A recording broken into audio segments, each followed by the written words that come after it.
નમસ્કાર વિદ્યાર્થી મિત્રો, ધોરણ 12 વિષય એસપી સેક્શન નંબર 2 જેની અંદર ચેપ્ટર નંબર 3 ડિબેન્ચર આપણે જોઈ રહ્યા છીએ. એની અંદર વિદ્યાર્થી મિત્રો ગયા લેક્ચરની અંદર આપણે ડિબેન્ચર ટ્રસ્ટ ડીડ વિશે સમજૂતી લીધી કે ભાઈ ડિબેન્ચર ટ્રસ્ટ ડીડ શેના માટે ઊભું કરેલું છે, એની અંદર કેવી પ્રોસેસ થાય, ડિબેન્ચર ટ્રસ્ટ ડીડ છે શું, આની આપણે વિસ્તારથી માહિતી લીધી. ત્યાર પછી એવો જ ઇમ્પોર્ટન્ટ ક્વેશ્ચન આવે છે આપણો આગળનો, જેનું નામ છે ડિબેન્ચર ફેરબદલીની વિધિ.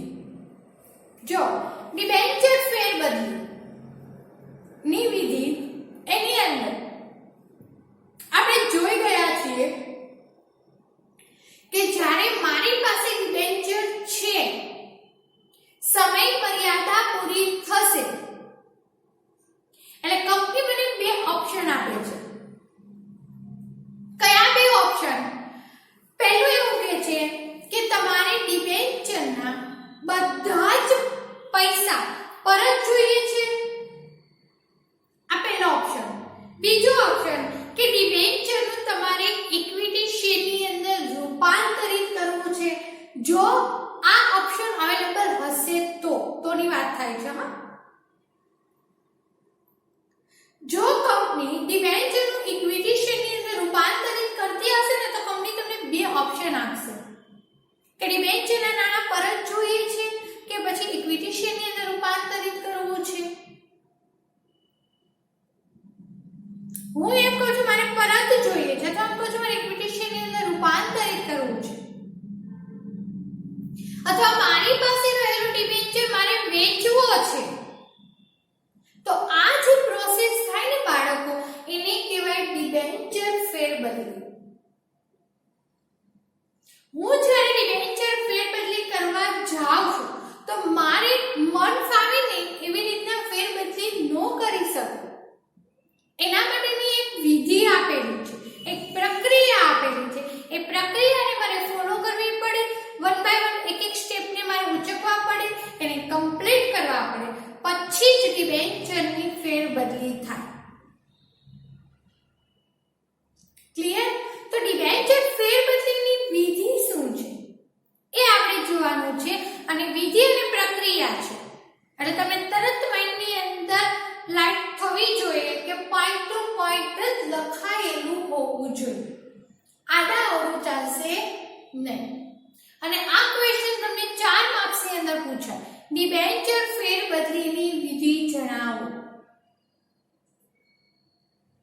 કમ્પ્લીટ? ચલો જોઈએ. એની અંદર પહેલું, રજિસ્ટર્ડ ડિબેન્ચરની ફેરબદલીમાં તે માટે નિર્ધારિત કરેલ ફોર્મ મેળવવું અને જરૂરી વિગતો ભરવી. પહેલું કામ બીજું કંઈ જ નથી કરવાનું, રજિસ્ટર ઓફિસે જવાનું, ડિબેન્ચર ફેરબદલીનું ફોર્મ ત્યાં હશે એને મારે લેવાનું છે, જેટલી વિગતો માંગી છે એ બધી જ વિગતોને મારે ભરવાની છે. આ મારું પહેલું કામ. રજિસ્ટર ઓફિસે જવાનું, ડિબેન્ચર ફેરબદલીનું ફોર્મ લેવાનું, જરૂરી બધી જ વિગતો એની અંદર ભરવાની. ક્લિયર? આગળ, ડિબેન્ચર વેચનાર અને ખરીદનાર. મારે વેચવો છે અને ખરીદનાર હશે તો હું વેચી શકીશ ને, બરાબર?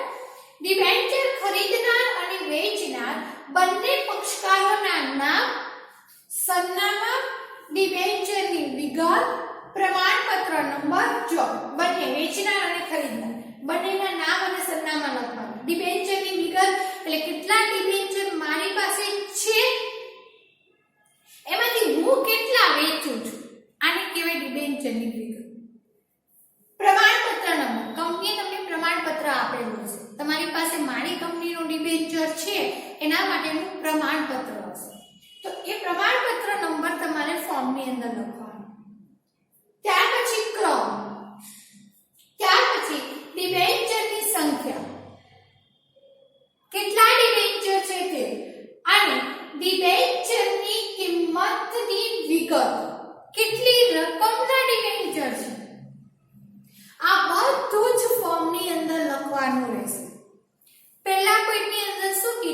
રજિસ્ટર ઓફિસે જવાનું, ડિબેન્ચર ફેરબદલીનું ફોર્મ લેવાનું, જરૂરી વિગતો એની અંદર ભરવાની રહેશે. જરૂરી વિગતની અંદર કઈ કઈ વિગત આવશે? તો કીધું વેચનાર અને ખરીદનાર બંનેનું નામ, સરનામું, ડિબેન્ચરની વિગત, પ્રમાણપત્ર નંબર, એનો ક્રમ, ડિબેન્ચરની સંખ્યા, ડિબેન્ચરની કિંમત કેટલી છે, આ બધી જ વિગતો ફોર્મની અંદર ભરવાની. ચલો, બે કામ કમ્પ્લીટ થઈ ગયા. ચલો, ત્યાર પછી ત્રીજો આવે છે ડિબેન્ચર વેચનાર. એટલે માનો કે મારી પાસે ડિબેન્ચર છે, મારે વેચવો છે, તો હું ડિબેન્ચર વેચનાર છું. ડિબેન્ચર વેચનાર પોતે સ્વૈચ્છિક રીતના ડિબેન્ચર વેચે છે તે જણાવી બીજી સહી કરવી પડે છે. મારી પાસે રહેલો ડિબેન્ચર હું સ્વૈચ્છિક રીતના એટલે મારી મરજી છે અને રાજી ખુશીથી હું વેચું છું. આના માટે મારે બીજી સિગ્નેચર કરવાની ફોર્મની અંદર. મારી બીજી સિગ્નેચર એવું પ્રૂફ કરશે કે હું જે ડિબેન્ચર વેચું છું ને એ રાજી ખુશીથી, કોઈ જબરદસ્તી મારા ઉપર કરવામાં આવી નથી, મારી ઈચ્છા છે ને હું વેચું છું. સમજણ પડી? આગળ ડિબેન્ચર પ્રમાણપત્ર અને ફેરબદલી ફોર્મ કંપનીની રજિસ્ટર ઓફિસે રજૂ કરવામાં આવે છે. જો ડિબેન્ચર પ્રમાણપત્ર, કંપનીએ તમને ડિબેન્ચર પ્રમાણપત્ર આપ્યું છે તો એ ડિબેન્ચર પ્રમાણપત્ર અને ફેરબદલી ફોર્મ જે તમે ભર્યું એ તમારે રજિસ્ટર ઓફિસે પાછું રિટર્ન કરી દેવાનું રહેશે. ગોખતા નહીં, લોજિકલ યાદ રાખજો તો રહી જશે. ઈઝી જ છે. મેં એવું નક્કી કર્યું છે કે મારે ડિબેન્ચરની ફેરબદલી કરવી છે, એટલે પહેલું કામ મારું શું છે તો રજિસ્ટર ઓફિસે જવાનું અને ફોર્મ લેવાનું. ફોર્મ લીધું, એની અંદર કઈ કઈ વિગતો ભરવાની તો વેચનાર અને ખરીદનારની તમામ વિગતો ભરવાની. ભરાઈ જાય એટલે ડિબેન્ચર વેચનાર જે છે સ્વૈચ્છિક રીતના ડિબેન્ચર વેચે છે આવું પ્રૂફ કરવા માટે બીજી સાઇન કરવાની. સિગ્નેચર થઈ જાય એટલે જે તમને ડિબેન્ચર પ્રમાણપત્ર આપેલું છે એ ડિબેન્ચર પ્રમાણપત્ર અને તમારું જે ફેરબદલી ફોર્મ જે તમે રજિસ્ટરેથી લીધેલું છે એ બંને વસ્તુ રજિસ્ટર ઓફિસે જમા કરાવો.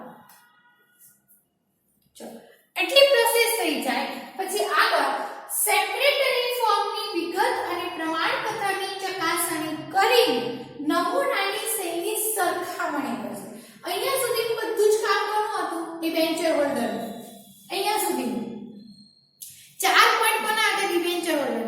ડિબેન્ચર હોલ્ડરનું કામ હવે અહીંયા પડ્યું. હવે કામ કોનું આવ્યું? સેક્રેટરી. સેક્રેટરી શું કરશે?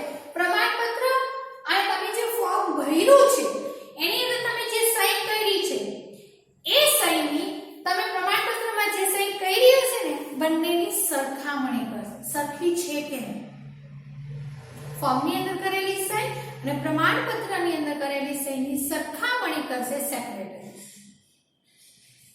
ચલો, ત્યાર પછી પ્રવર્તમાન કાયદા અનુસાર, પ્રવર્તમાન એટલે કંપની ધારો 2013 એટલે પ્રવર્તમાન કાયદો કહેવાય તો કે હા, પ્રવર્તમાન કાયદા અનુસાર જરૂરી સ્ટેમ્પ ડ્યુટી ભરેલ છે કે કેમ તેની તપાસ કરી ફેરબદલી રજિસ્ટરમાં નોંધ કરશે.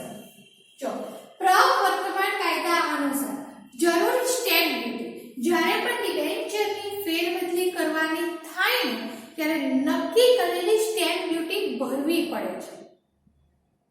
તો એ સ્ટેમ્પ ડ્યુટી ભરેલી છે કે કેમ એની તપાસ કરી અને રજિસ્ટરની અંદર એની નોંધ કરવાની રહેશે. ચલો, એટલું ક્લિયર.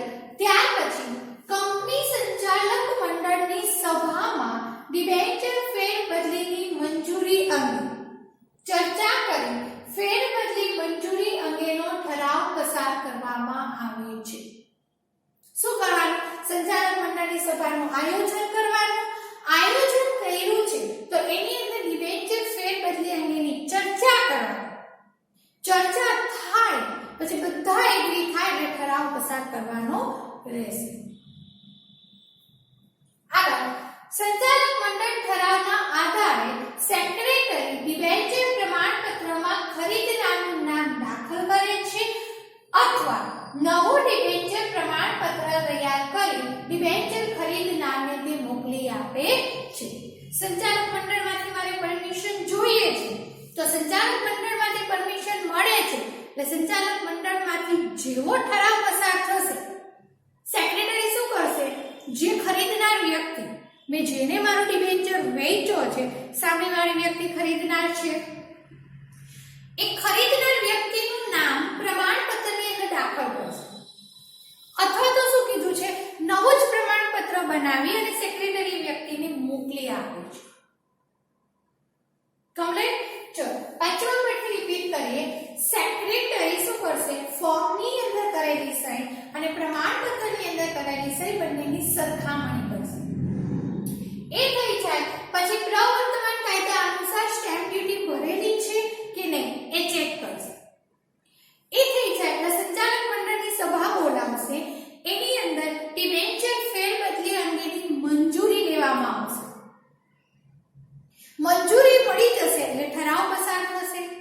જેવો ઠરાવ પસાર થશે એટલે સેક્રેટરી શું કરશે, નવા ડિબેન્ચર હોલ્ડર એટલે જેણે ડિબેન્ચર ખરીદેલો છે એ ખરીદનારનું નામ પ્રમાણપત્રમાં લખવામાં આવશે અથવા નવું પ્રમાણપત્ર એને મોકલી આપવામાં આવશે. કમ્પ્લીટ. તો આ છે ડિબેન્ચર ફેરબદલીની વિધિ.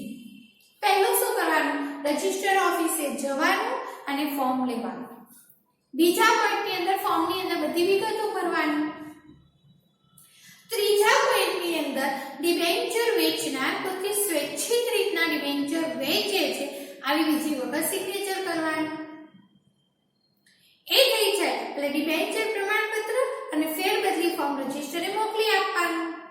રજિસ્ટર ઓફિસે મોકલવામાં આવશે એટલે સેક્રેટરી ફોર્મ અને પ્રમાણપત્ર બંનેની અંદર કરેલી સહીની સરખામણી કરશે.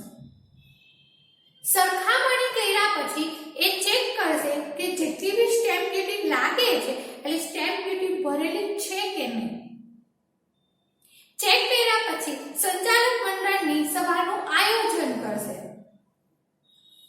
એમાંથી ઠરાવ પસાર કરશે.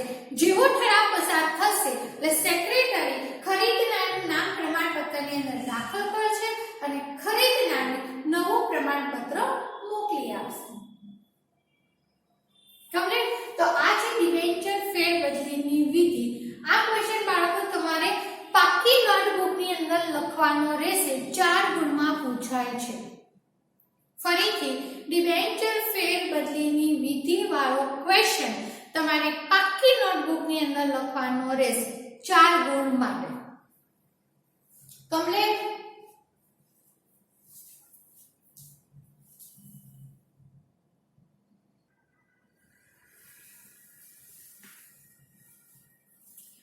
ચલો બાળકો, ત્યાર પછી આપણો એટલો જ મહત્વનો અને ઇમ્પોર્ટન્ટ ક્વેશ્ચન છે શેર અને ડિબેન્ચર વચ્ચેનો તફાવત. આ ક્વેશ્ચન પણ બાળકો તમને 4 ગુણની અંદર પૂછાય છે. જો આપણા સિલેબસની અંદર જેટલા બી તફાવત આવે ને એ ભૂલા વગર મોઢે કરી નાખજો. કારણ કે તમને એક્ઝામની અંદર કોઈ પણ એક તફાવત તો આવે જ છે. બરાબર. શેર અને ડિબેન્ચર વચ્ચેનો તફાવત એકદમ સહેલામાં છે. આપણા સિલેબસની અંદર જો સૌથી સહેલામાં સહેલો તફાવત હોય ને તો આ છે શેર અને ડિબેન્ચર. ચલો જો એની અંદર હવે તફાવત કેવી રીતના લખવું એની ઓલરેડી મેં તમને ચર્ચા કરી દીધેલી છે અને ફરીથી તમને કહેતી નથી. ચલો એની અંદર પહેલું છે અર્થ. કંપની પોતાની માલિકીની મૂડીને નાના નાના ભાગોમાં વહેંચે છે. આ દરેક ભાગ એટલે શેર. આવો આપણે અર્થ ધોરણ 11 ની અંદર ભણી ગયા કે કંપની પોતાની માલિકીની મૂડી, માનો કે મારી પાસે 10 લાખ રૂપિયાની મૂડી છે મારી ખુદની, હું એને નાના નાના ભાગમાં વહેંચું છું. એક ભાગ 5000 નો કરું છું, 5,000 ના એવા ભાગ પાડું છું તો 1000 ના ભાગ પાડું છું. તો 1000 અને 5000 જે છે એ જે નાનો ભાગ છે એને શેર તરીકે ઓળખવામાં આવે છે. ક્લિયર. કંપની પોતાની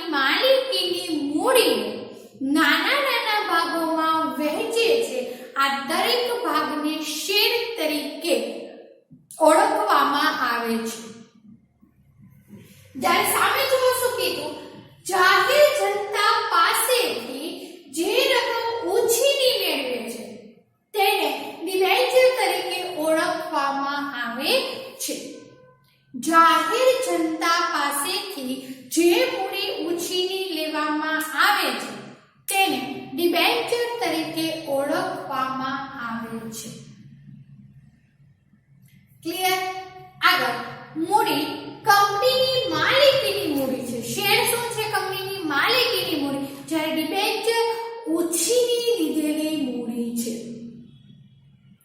ત્યાર પછી જો વળતર, નફામાંથી વળતર તરીકે શેર પર ડિવિડન્ડ આપે છે. કંપની જે નફો કમાય છે તો એ નફામાંથી કંપની વળતર સ્વરૂપે શેર ઉપર શું આપશે? ડિવિડન્ડ આપશે. જ્યારે ડિબેન્ચર ઉપર શું આપવામાં આવે છે? વ્યાજ આપવામાં આવે છે. ચલો 3 પોઈન્ટ ક્લિયર. ફરીથી રિપીટ કરું છું. કંપની પોતાની માલિકીની મૂડીને નાના નાના ભાગમાં વિભાજિત કરે છે. આ દરેક નાનો ભાગ એટલે શેર. ડિબેન્ચર કોણે કીધું? તો જાહેર જનતા પાસેથી ઉછીની લીધેલી મૂડી એટલે ડિબેન્ચર. ત્યાર પછી વાત કરી મૂડીની, તો શેર એ કંપનીની માલિકીની મૂડી છે, જ્યારે ડિબેન્ચર એ ઉછીની લીધેલી મૂડી છે. ત્યાર પછી આવે છે વળતર. તો શેર ઉપર વળતર તરીકે ડિવિડન્ડ આપવામાં આવે નફામાંથી, અને ડિબેન્ચર ઉપર વ્યાજની ચૂકવણી કરવામાં આવે છે. ચલો ત્યાર પછી આવે છે વળતરનો દર. જો ડિવિડન્ડ શેમાંથી આપવામાં આવે? નફામાંથી આપવામાં આવે. હવે મને એમ કહો કે દર વર્ષે કંપનીનો નફો સરખો રહે? કારણ કે ડિવિડન્ડનો નિયમ છે કે કંપની એની ખુદની માલિકીની મૂડીમાંથી ડિવિડન્ડ નો આપે. જે નફો થાય એને વહેંચણી કરતા જો વધે તો ડિવિડન્ડ આપે, પણ આપવાનું નફામાંથી. આ ડિવિડન્ડનો નિયમ છે. તો મને એમ કહો કે દર વર્ષે ડિવિડન્ડ નફો સરખો જ થતો હશે? નહીં. દર વર્ષે નફો બદલાય. અમુક વર્ષ મારું બહુ સારું ગયું તો નફો સારો થાય, અમુક વર્ષ મારું નથી સારું ગયું તો નફો ઓછો થાય. તો ડિવિડન્ડનો દર કેવો રહેશે? અનિશ્ચિત રહેશે. વળતરનો દર અનિશ્ચિત રહેશે, કારણ કે એનો બેઝ કોના ઉપર છે? નફા ઉપર છે. જ્યારે આમાં શું કીધું છે? ડિબેન્ચર ઉપર શું આપવામાં આવે? વ્યાજ આપવામાં આવે. હવે તમારે નફો થાય તો બી ભલે અને ન થાય તો બી ભલે, જે વ્યાજનો દર નક્કી કર્યો છે એ સમય અનુસાર તમારે વ્યાજ તો એને આપવું જ પડે. એટલે એનો દર કેવો હશે? નિશ્ચિત હશે. કમ્પ્લીટ. આગળ માલિકી. શેર હોલ્ડર એ કંપનીનો માલિક છે, જ્યારે ડિબેન્ચર હોલ્ડર એ કંપનીના દેવાદારો છે. ડિબેન્ચર હોલ્ડર એ કંપનીનો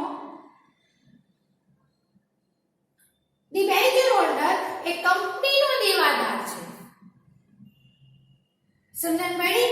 શેર હોલ્ડર એ કંપનીનો માલિકી હક દર્શાવે છે, જ્યારે ડિબેન્ચર હોલ્ડર એ શું છે? કંપની માટે શું છે? તો કંપનીનો દેવાદાર, કે ઉછીની લીધેલી મૂડી છે ને એટલા માટે. ત્યાર પછી જોખમ. તો શેર પર વધારે જોખમ છે. કેવી રીતના? જો કંપનીને નફો થશે તો ડિવિડન્ડ મળશે, અને શેર હોલ્ડર કંપનીના માલિક છે એટલે એને સૌથી છેલ્લે બધી ચૂકવણી થાય. તો એક પ્રકારનું જોખમ છે. નફો નહીં થાય તો મને ડિવિડન્ડ તો મળવાનું જ નથી. સમજણ પડી? એટલે આની અંદર જોખમ છે, જ્યારે ડિબેન્ચરની અંદર જોખમ છે પણ બહુ ઓછું છે. સમય મર્યાદા પૂરી થશે એટલે વ્યાજ સહિત મને તો રકમ મળવાની જ છે, એટલે પૈસા બાબતે તો હું સિક્યોર જ છું. સમજણ પડી? આગળ મતાધિકાર. શેર હોલ્ડર કંપનીના માલિક છે એટલે એને મતાધિકારનો હક આપેલો છે. ડિબેન્ચર હોલ્ડર એ કંપની માટે દેવું ઊભું કર્યું છે એટલે એને મતાધિકારનો અધિકાર નથી. ક્લિયર? આગળ સ્ટેમ્પ ડ્યુટી. શેર ફેર બદલી ઉપર ઓછી સ્ટેમ્પ ડ્યુટી ભરવી પડે છે, કારણ કે માલિકીની મૂડી છે. જ્યારે ડિબેન્ચર જે છે એ ઉછીની લીધેલી મૂડી છે, તેમાં વધુ સ્ટેમ્પ ડ્યુટી ભરવી પડે છે. સમજણ? ફરીથી રિપીટ કરવું? વળતરના દરથી કરવાનું ને? હા, શેરની અંદર વળતરનો દર નિશ્ચિત હોતો નથી, ડિબેન્ચરની અંદર નિશ્ચિત હોય છે. ત્યાર પછી માલિકી, શેર હોલ્ડર કંપનીના માલિક છે તો ડિબેન્ચર હોલ્ડર કંપનીના દેવાદારો થાય છે. ત્યાર પછી શેરની અંદર જોખમનું પ્રમાણ વધારે હોય છે, જ્યારે ડિબેન્ચરની અંદર જોખમનું પ્રમાણ ઓછું હોય છે. મતાધિકાર, તો શેર હોલ્ડરને મતાધિકારનો હક છે, ડિબેન્ચર હોલ્ડરને મતાધિકારનો હક નથી. સ્ટેમ્પ ડ્યુટી, તો શેર પર સ્ટેમ્પ ડ્યુટી ઓછી ભરવી પડે છે, જ્યારે ડિબેન્ચર પર સ્ટેમ્પ ડ્યુટી વધારે ભરવી પડે છે. આગળ નાણાં પરત મેળવવા. જો શેરની અંદર કીધું છે કંપની જ્યાં સુધી હયાત છે ત્યાં સુધી શેરના નાણાં પરત કરી શકતા નથી. જ્યાં સુધી મારી કંપનીનું અસ્તિત્વ છે ત્યાં સુધી શેરના નાણાં પરત થશે નહીં. કંપની વિસર્જન સમયે સૌથી છેલ્લે મૂડી પરત મેળવવાનો હક છે, અને કંપનીનું વિસર્જન થાય ત્યાર પણ સૌથી છેલ્લે મૂડી મેળવવાનો અધિકાર કોનો છે? શેરહોલ્ડર. જ્યારે સામે જુઓ શું કીધું? વિસર્જન સમયે નાણાં પરત મેળવવાનો પ્રથમ હક કોનો છે? Debenture holder. આગળ મિલકત પર બોજ. કોઈ પણ પ્રકારનો બોજ ઉભો કરવામાં આવતો નથી, કારણ કે માલિકીની મૂડી છે. જ્યારે ડિબેન્ચર હોલ્ડર ઓછીની લીધેલી મૂડી છે એટલે એમાં મિલકત પર બોજ ઉભો કરવામાં આવે છે. આગળ મૂડીમાંથી ચૂકવણી. શેર પર ડિવિડન્ડ મૂડીમાંથી ચૂકવી શકાતું નથી, જ્યારે ડિબેન્ચર પર જે વ્યાજ છે એનું મૂડીમાંથી ચૂકવણી થશે. એટલે પેલી ઉછીની લીધેલી મૂડી છે અને આ માલિકીની મૂડી છે, એટલે માલિકીની મૂડીમાં નફો થાય તો જ ડિવિડન્ડ આપવાનો, અને પેલા ઉછીની છે એટલે નફાને અને વ્યાજને કોઈ લેવડ દેવડ નહીં. આગળ અંકુશ. કંપનીના વહીવટ પર અંકુશ ધરાવે છે. શેર હોલ્ડરો કંપનીના વહીવટ ઉપર અંકુશ ધરાવી શકે, ડિબેન્ચર હોલ્ડર કંપનીના વહીવટ ઉપર અંકુશ ધરાવી શકે નહીં, કારણ કે શેર હોલ્ડર જ્યાં સુધી મારી કંપની છે ત્યાં સુધી શેર હોલ્ડર હશે, અને ડિબેન્ચર હોલ્ડર અમુક સમય માટે જ હશે. જેવી સમય મર્યાદા પૂરી થાય ડિબેન્ચર હોલ્ડર અને કંપનીનો સંબંધ પણ પૂરો. એટલે શેર હોલ્ડર કંપનીના વહીવટ ઉપર અંકુશ ધરાવી શકે, પણ ડિબેન્ચર હોલ્ડર અંકુશ ધરાવી શકે નહીં. આગળ કંપની વિસર્જનની માંગણી. શેર હોલ્ડર કંપની વિસર્જનની માંગણી કરી શકતા નથી, જ્યારે ડિબેન્ચર હોલ્ડર એ કંપની વિસર્જનની માંગણી કરી શકે છે, કારણ કે કંપનીએ એ લોકો પાસેથી ઓછીની મૂડી લીધેલી છે. એટલે ડિબેન્ચર હોલ્ડર માંગણી કરી શકે, શેર હોલ્ડર કરી શકે નહીં. ફરીથી જોઈએ. નાણાં પરત મેળવવા. કંપની જ્યાં સુધી હયાત હશે ત્યાં સુધી શેર મૂડીના નાણાં પરત થઈ શકે નહીં, અને કંપની વિસર્જન કરે ત્યારે પણ છેલ્લે નાણાં મેળવવાનો હક છે. જ્યારે ડિબેન્ચરની અંદર વિસર્જન સમયે સૌથી પહેલા નાણાં મેળવવાનો હક છે. ત્યાર પછી કીધું મિલકત પર બોજ. શેરની અંદર મિલકતો ઉપર કોઈ બોજ ઉભો કરવામાં આવતો નથી, જ્યારે ડિબેન્ચર પર મિલકત પર બોજ ઉભો કરવામાં આવે છે. ત્યાર પછી મૂડીમાંથી ચૂકવણી. ડિવિડન્ડની ચૂકવણી મૂડીમાંથી થશે નહીં, વ્યાજની ચૂકવણી મૂડીમાંથી થશે. ત્યાર પછી છે અંકુશ. કંપનીના વહીવટ પર અંકુશ રાખી શકાય છે શેરમાં, ડિબેન્ચર હોલ્ડર રાખી શકતા નથી. અને છેલ્લે કીધું કંપની વિસર્જનની માંગણી. તો શેર હોલ્ડરો કંપની વિસર્જનની માંગણી કરી શકે છે, ડિબેન્ચર હોલ્ડર કંપની વિસર્જનની માંગણી શેર હોલ્ડર કંપની વિસર્જનની માંગણી કરી શકતા નથી, જ્યારે ડિબેન્ચર હોલ્ડર કંપની વિસર્જનની માંગણી કરી શકે છે. કમ્પ્લીટ. તો આ છે શેર અને ડિબેન્ચર વચ્ચેનો તફાવત 4 બુકની અંદર પૂછાય છે, અને આ ક્વેશ્ચન તમારે તમારી પાકી નોટબુકની અંદર લખવાનો છે. ફરીથી રિપીટ કરું છું. શેર અને ડિબેન્ચર વચ્ચેનો તફાવત તમારે તમારી પાકી નોટબુકની અંદર લખવાનો છે. 4 ગુણની અંદર પૂછાય છે. અહીંયા આપણું આ ચેપ્ટર નંબર 3 જે ડિબેન્ચર વાળું છે એ પણ કમ્પ્લીટ થાય છે.